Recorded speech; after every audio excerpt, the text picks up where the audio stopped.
তো hello friends, আবারও প্রকাশিত হলো অঙ্গনওয়াড়ি কর্মী নিয়োগ। তো সেখানে কি বলা হয়েছে স্টেপ বাই স্টেপ দেখব। তো ভিডিওটি শুরু করার আগে আপনি যদি আমাদের চ্যানেলের নতুন দর্শক হয়ে থাকেন এবং চ্যানেলকে সাবস্ক্রাইব না করে থাকেন তো অবশ্যই চ্যানেলকে সাবস্ক্রাইব করবেন এবং আমাদের পাশে থাকবেন। তো চলেন দেখা যাক সেখানে কি বলা হয়েছে, স্টেপ বাই স্টেপ পুরো প্রসেসিংটা আমরা দেখব। তো প্রথমে দেখেন, পশ্চিমবঙ্গ সরকার শিশু বিকাশ প্রকল্প আধিকারিকের কার্যালয়, বনগাঁ গ্রামীণ সুসংহত শিশু বিকাশ সেবা প্রকল্প। এত দ্বারা জানানো যাচ্ছে যে বনগাঁ গ্রামীণ সুসংহত শিশু বিকাশ সেবা প্রকল্পে অঙ্গনওয়াড়ি সহায়িকা পদে নিযুক্তির জন্য কেবলমাত্র বনগাঁ গ্রামীণ সুসংহত শিশু বিকাশ সেবা প্রকল্প এলাকার অর্থাৎ বনগাঁ পঞ্চায়েত সমিতির অন্তর্ভুক্ত সকল গ্রাম পঞ্চায়েত সমূহের স্থায়ী বাসিন্দা কেবলমাত্র মহিলা এমন প্রার্থী তথা আবেদনকারিণীদের নিকট হতে নিম্নলিখিত শর্তে আবেদনপত্র আহ্বান করা হচ্ছে।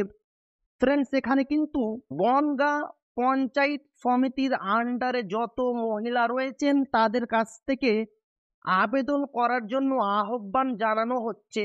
এখানে উল্লেখ থাকে যে আবেদনকারিণী যে পঞ্চায়েতের স্থায়ী বাসিন্দা শুধুমাত্র সেই পঞ্চায়েতের মোট শূন্যপদের নিম্নে উল্লেখিত ভিত্তিতে সেই পঞ্চায়েতে আবেদন করতে পারবে, অন্য কোনো পঞ্চায়েতে আবেদন করতে পারবেন না।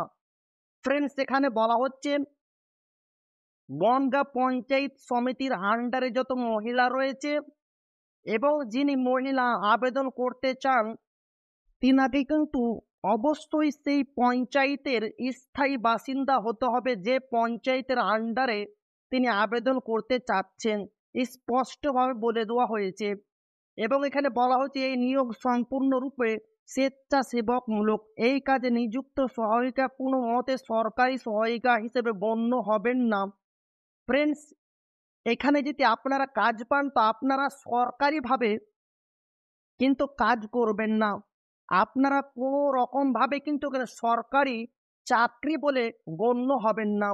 এবং আপনাদের সর্বনিম্ন যে ভাতাটা প্রদান করা হয় 2250 টাকা এবং সর্বোচ্চ 4550 টাকা কিন্তু আপনাদের মাসিক ভাতা প্রদান করা হয়।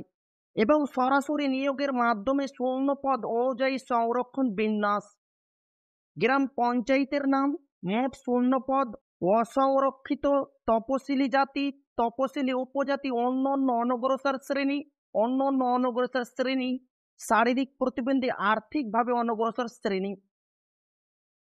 ফ্রেন্ডস, এই প্রথমে দেখেন গ্রাম পঞ্চায়েতের নাম আকাইপুর, মোট শূন্যপদ রয়েছে 8টি, অসংরক্ষিত শ্রেণীদের জন্য 3টি, ইউআরের জন্য ফ্রেন্ডস, এবং তপশিলি জাতি এসসির জন্য 2টি, এবং ওবিসি এর জন্য 2টি, এবং আর্থিকভাবে অনগ্রসর শ্রেণী ইডাব্লিউএস তাদের জন্য 1টি ফ্রেন্ডস। তারপরে দেখেন বৈরামপুর, মোট শূন্যপদ 9টি রয়েছে। এইভাবে ফ্রেন্ডস অনেকগুলি রয়েছে। তা আপনারা নিচের দিকে স্ক্রল করবেন এবং এখানে দেখেন মোট কিন্তু 129টি শূন্যপদ রয়েছে। এখানে আপনারা আরো ভালোভাবে দেখবেন, আমার ভিডিও ডেসক্রিপশন বক্সে আমি পিডিএফ লিঙ্ক দিয়ে দেবো, সেখান থেকে গিয়ে। এবং এখানে বলা হচ্ছে আর্থিকভাবে অনগ্রসর শ্রেণীর ক্যাটাগরির প্রার্থীকে উপযুক্ত দপ্তর অফিস কর্তৃক প্রদত্ত আসল মূল সংশয়পত্র উপযুক্ত সময়ে চাওয়া পাত্র দাখিল করতে হবে। যিনারা ফ্রেন্ড শারীরিক প্রতিবন্ধী রয়েছেন, 40% শারীরিক প্রতিবন্ধী রয়েছেন, তিনারা অবশ্যই সার্টিফিকেট দেখিয়ে অনায়াসে আবেদন করতে পারবেন, শুধুমাত্র মহিলাদের ক্ষেত্রে। এবং যিনারা 40% প্রতিবন্ধী রয়েছেন তিনারাকে প্রমাণিত করতে হবে যে আপনি যে প্রতিবন্ধী 40% তার জন্য আপনাদের প্রমাণ করতে হবে নিয়োগের পূর্বে তাদের সংশয়পত্রের সত্যতা যাচাই করে নেওয়া হতে পারে। অবশ্যই আপনারা যে সার্টিফিকেট দিবেন প্রতিবন্ধী সেটা কিন্তু ওনারা যাচাই করবেন আপনি কি সত্যি প্রতিবন্ধী 40% রয়েছেন। এবং এখানে বলা হচ্ছে আবশ্যিক শর্তাবলী, প্রার্থীকে অবশ্যই ভারতের নাগরিক এবং মহিলা হতে হবে। অবশ্যই আপনাকে একজন ভারতীয় নাগরিক হতে হবে এবং আপনাকে মহিলা হতে হবে। এবং এখানে বলা হচ্ছে ন্যূনতম শিক্ষাগত যোগ্যতা, আবেদনের তারিখকে ভিত্তি করে অঙ্গনওয়াড়ি সহায়িকা পদের ক্ষেত্রে প্রার্থীকে যে কোনো স্বীকৃত বোর্ড থেকে উচ্চ মাধ্যমিক বা সমতুল্য পরীক্ষায় পাস হতে হবে। অবশ্যই কিন্তু আপনাকে উচ্চ মাধ্যমিক পাস হতে হবে, তাহলেই আপনারা এই পদের জন্য আবেদন করতে পারবেন। এবং আপনারা যদি উচ্চ মাধ্যমিক পাস করার পর আরও পড়াশোনা করে থাকেন তাহলেও কোনো সমস্যা হবে না, আপনারা অনায়াসে আবেদন করতে পারবেন। এবং প্রতিবন্ধী, আর্থিকভাবে অনগ্রসর শ্রেণী ইত্যাদি সকলের ক্ষেত্রে প্রযোজ্য। অবশ্যই আপনি যদি এখানে প্রতিবন্ধী হন তাহলেও আপনাকে উচ্চ মাধ্যমিক পাস হতে হবে, তাহলে আপনারা এই পদের জন্য আবেদন করতে পারবেন। বয়স সীমা কি বলা হয়েছে, 1/7/2024 তারিখে প্রার্থীকে ন্যূনতম 18 বছর বয়সের মধ্যে হতে হবে। অবশ্যই আপনার বয়স 18 বছরের মধ্যে হতে হবে, তাহলে আপনারা আবেদন করতে পারবেন। এবং এখানে বলা হচ্ছে 1/7/2024 তারিখে কোনো মতে 35 বছরের বেশি বয়সের হতে পারবেন না। অবশ্যই আপনার বয়স 18 থেকে 35 বছরের মধ্যে হতে হবে, তাহলেই আপনারা এই পদের জন্য অনায়াসে আবেদন করতে পারবেন। এবং এখানে বলা হচ্ছে স্থায়ী বাসস্থান সংক্রান্ত শর্ত। যে আবেদনকারিনী যে পঞ্চায়েতের স্থায়ী বাসিন্দা শুধুমাত্র সেই পঞ্চায়েতের মোট শূন্য পদের উপর উল্লেখিত ভিত্তিতে সেই পঞ্চায়েতে আবেদন করতে পারবেন, অন্য কোনো পঞ্চায়েতে আবেদন করতে পারবেন না। ফ্রেন্ডস, আপনাকে স্পষ্টভাবে এখানে বুঝিয়ে বলে দিচ্ছি, আপনি যা আবেদন করবেন তার জন্য আপনি যে পঞ্চায়েতের বাসিন্দা রয়েছেন, বনগাঁ সমিতির পঞ্চায়েতের যে আপনি বাসিন্দা রয়েছেন সেই পঞ্চায়েতে গিয়ে কিন্তু আপনাকে এখানে আবেদন করতে হবে। পরীক্ষা কি রয়েছে, সকল আবশ্যিক শর্ত পূরণের সাপেক্ষে যোগ্য প্রার্থী তথা আবেদনকারিনীদের পরীক্ষার মাধ্যমে নির্বাচিত করা হবে। অবশ্যই কিন্তু আপনাদের লিখিত পরীক্ষার মাধ্যমে আপনাদের এখানে নির্বাচিত করা হবে। পরীক্ষার পূর্ণমান রয়েছে 100। প্রথমে 90 লিখিত পরীক্ষা নেওয়া হবে। লিখিত পরীক্ষা হবে 2 ঘন্টা। অবশ্যই কিন্তু আপনাদের লিখিত পরীক্ষা নেওয়া হবে 100 মার্কের, কিন্তু প্রথমে আপনাদের 90 মার্কের লিখিত পরীক্ষা নেওয়া হবে এবং আপনাদের সময় দেওয়া হবে 2 ঘন্টা। এবং যারা প্রতিবন্ধী রয়েছেন তাদের কিন্তু 2 ঘন্টা 40 মিনিট সময় দেওয়া হবে। অতিরিক্ত প্রতিবন্ধীদের জন্য 40 মিনিট সময় দেওয়া হবে। লিখিত পরীক্ষার পাঠ্যক্রম নিম্নরূপ: স্থায়ী ভাষায় 150 শব্দের মধ্যে অঙ্গনওয়াড়ি কেন্দ্রের পরিষেবা সংক্রান্ত জনসচেতনতা বিষয়ক একটি রচনা লিখন। অষ্টম শ্রেণী 15। অবশ্যই কিন্তু আপনাদের অষ্টম শ্রেণী থেকে 15 নম্বরের এক্সাম নেওয়া হবে এবং পাটিগণিত থেকে অষ্টম শ্রেণীর 20 নম্বর নেওয়া হবে। নিরাপদ রন্ধন পদ্ধতি, জনস্বাস্থ্য ও স্বাস্থ্যবিধি বিষয়ক প্রশ্ন থাকবে 15। ইংরেজি ভাষায় সরল ও প্রাথমিক জ্ঞান, সরল অনুদান অষ্টম শ্রেণী মানের 20। সাধারণ জ্ঞানের প্রশ্ন 20। টোটাল কিন্তু আপনাদের 150টি প্রশ্ন থাকবে। এখানে বলা হয়েছে ইংরেজি ব্যতীত বাকি সকল প্রশ্ন স্থানীয় ভাষায় হবে।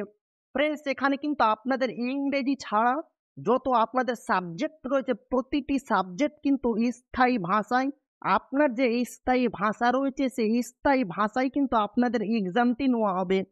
এবং ফ্রেন্ড, যেটা সবচাইতে গুরুত্বপূর্ণ বিষয় এইখানে রয়েছে প্রশিক্ষণ।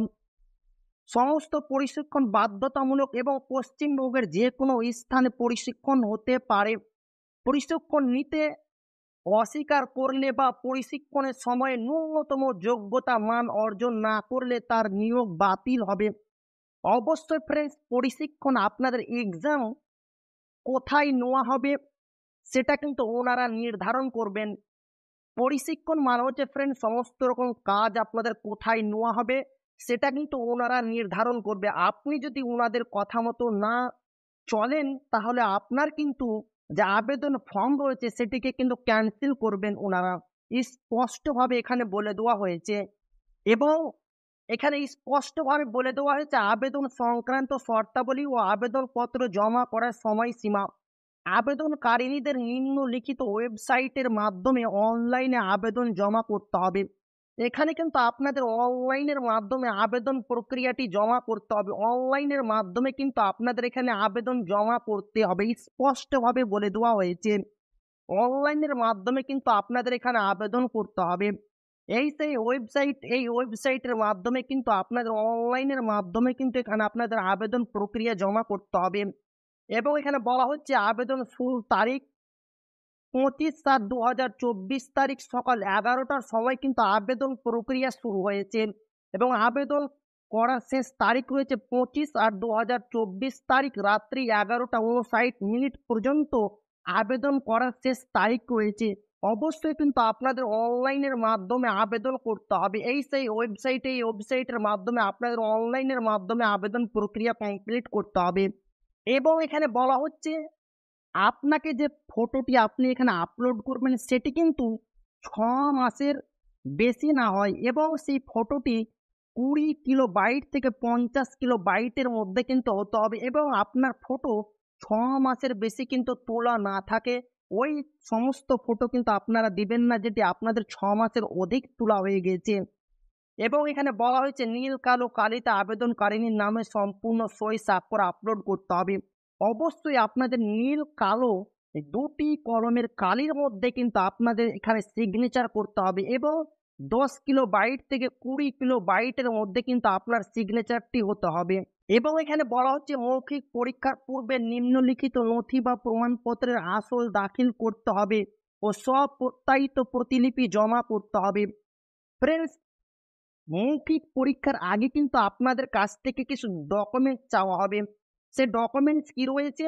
প্রথমে দেখেন জাতিগত শংসাপত্র প্রযোজ্য হলে, শিক্ষাগত যোগ্যতার প্রমাণপত্র প্রযোজ্য হলে, এই সমস্ত কিছু ডকুমেন্টস আপনাদের কাছ থেকে চাওয়া হতে পারে। স্পষ্টভাবে কিন্তু এখানে বলে দেওয়া হয়েছে এবং এখানে বলা হচ্ছে কোনো ভুল বা অসঙ্গত তথ্য দিলে বা উপরুক্ত কোনো আবশ্যিক শর্ত লঙ্ঘন করলে আবেদনপত্র বাতিল বলে গণ্য করা হবে এবং এ বিষয়ে কোনো কারণ দর্শানো হবে না।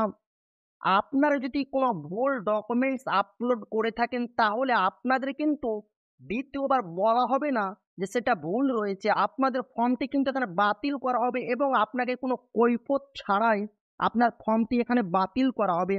তো আমার ভিডিওর ডেসক্রিপশন বক্সে আমি পিডিএফ লিঙ্ক দিয়ে দেবো, সেখান থেকে গিয়ে আরও আপনারা ভালোভাবে দেখবেন।